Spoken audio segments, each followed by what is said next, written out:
Hello friends, welcome to my channel Joy Technicals and News. আজি আপোনালোকক এই ভিডিঅ'টিত মই স্বাগতম জনাইছো আৰু এই ভিডিঅ'টি বনোৱাৰ প্ৰধান উদ্দেশ্য আছিল যিসকলে এবাৰ বিভিন্ন যিবিলাক অসম চৰকাৰৰ পোষ্ট আছিল সেই পোষ্টবিলাকৰ বাবে পৰীক্ষা ইতিমধ্যে দিছিল তাৰ যিবিলাক ৰিজাল্ট সেই ৰিজাল্টবিলাকৰ বাবে ইতিমধ্যে কিছুদিনৰ আগত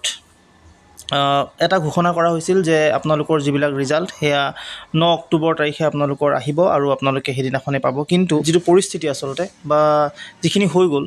সেইখিনিৰ বাবে আসলতে যিবিলাক ৰিজাল্টৰে হওক বা প্ৰত্যেকটো ক্ষেত্ৰতে অলপমান দেৰি হৈছে আৰু আপোনালোকে আৰু এটা কথা জানে যে ইমানকিটা ৰিজাল্ট যেহেতু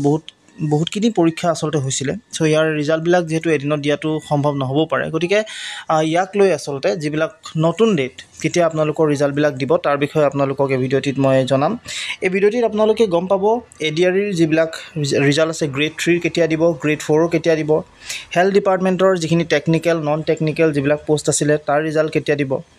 তাৰপাছত আপোনালোকৰ এলপি যিখিনি এলিমেন্টাৰী প্ৰাথমিক যিখিনি বিদ্যালয়ৰ পোষ্টবিলাক আছিল সেইখিনি ৰিজাল্ট কেতিয়া দিব গ্ৰেজুৱেট আৰু পোষ্ট গ্ৰেজুৱেট টিচাৰৰ কেতিয়া ৰিজাল্ট দিব লগতে পুলিচৰ এসআই ফায়াৰ ব্ৰিগেডৰ ৰিজাল্টবিলাক কেতিয়া দিব এবিইউবি কনষ্টেবলৰ ৰিজাল্ট কেতিয়া দিব এইখিনি ৰিজাল্টখিনিৰ বিষয়টো আপোনালোকক মই কমি লগতে আপোনালোকৰ যিবিলাক এপইন্টমেন্ট সেই এপইন্টমেন্টবিলাকনো কেতিয়াকৈ প্ৰদান কৰা হ'ব সেইখিনিৰ বিষয়ে আপোনালোকক এই ভিডিঅ'টিত অৱগত কৰিম যেহেতু এই ইনফৰমেশনবিলাক আপোনালোকে এই ভিডিঅ'টিতে পাব যেহেতু গতিকে আপোনালোকে ভিডিঅ'টি শেষলৈকে চাব আৰু যদি আপোনালোক মোৰ চেনেলটো নতুন তেলে সাবস্ক্ৰাইব কৰি কাষত থকা যদি বেল আইকন হেতু প্ৰেছ কৰি ৰাখিব সো সকলোকে প্ৰথমতে আৰম্ভ কৰো আপোনালোকৰ কাৰণে গ্ৰেড 3 আৰু গ্ৰেড 4 ৰ যিখিনি ৰিজাল্ট সো আপোনালোকে জানে যি পৰীক্ষা এই পৰীক্ষাবিলাক অনুষ্ঠিত হোৱা ভালেকেদিন হ'ল আৰু ৰিজাল্টবিলাকৰ ক্ষেত্ৰত বিশেষকৈ গ্ৰেড 3 আৰু গ্ৰেড 4 ৰ যিখিনি ৰিজাল্ট আছিল হেয়া ঘোষণা কৰাৰ কথা বহুত আসলতে তেওঁলোকে আগতে কৈছিল এটা যে 9 অক্টোবৰ তাৰিখে আপোনালোকৰ যি ৰিজাল্ট হেয়া ঘোষণা কৰিব কিন্তু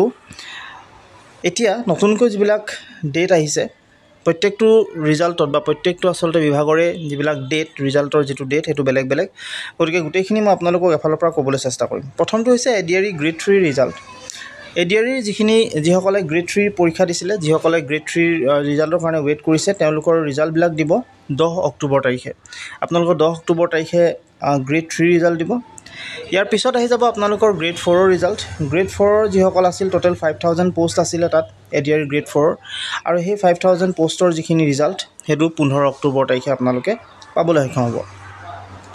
তৃতীয়টো আছিল হেলথ ডিপাৰ্টমেণ্টত আপোনালোকৰ দুটা পাৰ্ট আছিল টেকনিক্যাল নন টেকনিক্যাল গতিকে টেকনিক্যালে হওক বা নন টেকনিক্যালে হওক বা যিখিনি আপোনালোকৰ পোষ্ট আছিল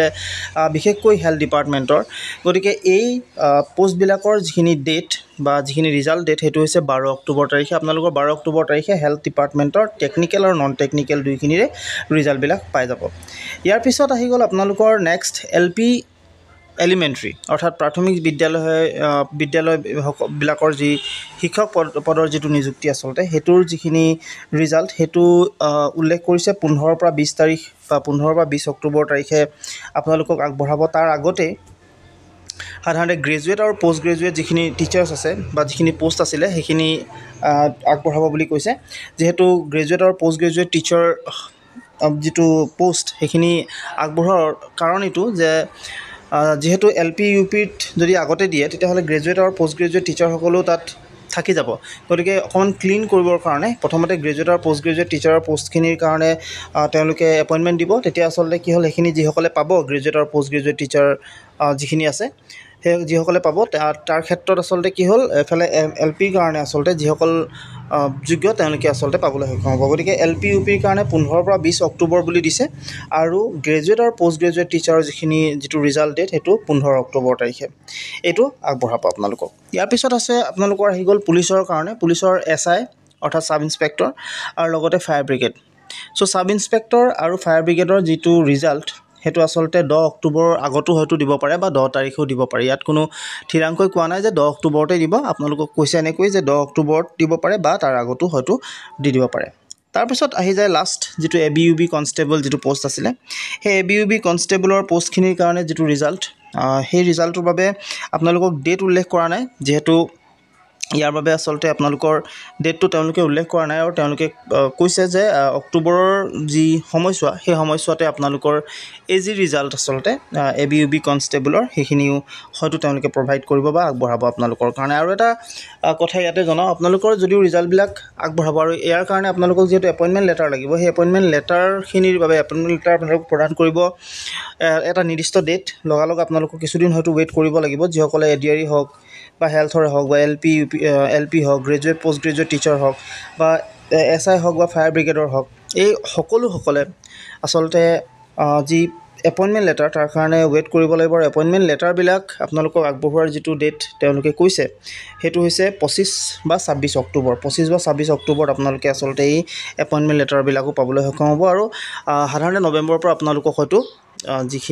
যিসকলে এই গোটেই পষ্টটোৰ কাৰণে এপইণ্টমেণ্ট পাব তেওঁলোকে আচলতে জইন কৰিব পাৰিব বুলি উল্লেখ কৰিছে আমাৰ সন্মানীয় মুখ্যমন্ত্ৰী ডাঙৰীয়াই। গতিকে আপোনালোকৰ ডেটবিলাক হয়তো মনত আছে। ADRE দিছে গ্ৰেড 3 10 অক্টোবৰ, ADRE গ্ৰেড 4ৰ 5000 পষ্টৰ 15 October, health department technical non technical আটাইবিলাকৰ যিটো পষ্ট ৰিজাল্ট সেইটো 12 অক্টোবৰ।